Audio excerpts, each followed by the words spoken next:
On ne savait pas. On savait que la déportation signifiait travaux forcés, souffrance extrême, probablement mort pour quelques-uns ou certains, un certain nombre, mais pas extermination à l'arrivée dans des chambres à gaz. Ça. Quelques-uns sans doute le savaient, mais pas le juif de base que j'étais.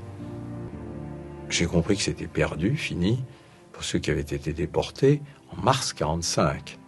Quand j'ai vu les photos des sexualités des premiers camps de concentration libérés.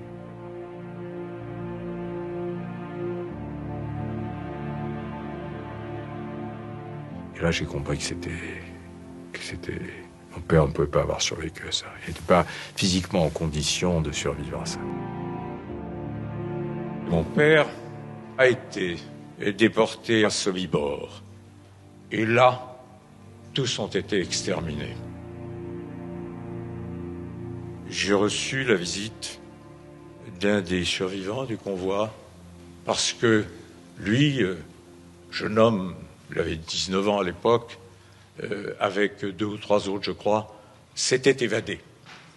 Il s'était évadé du wagon, et s'évadant du wagon, il avait rencontré mon père, il n'était pas en condition physique. À l'époque même, de tenter l'aventure. Et je tiens à le dire, il m'a raconté son comportement qui était à l'image de ce qu'il avait toujours été.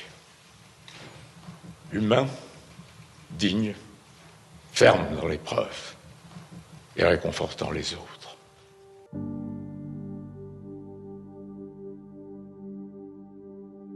J'ai été à Sobibor, seul.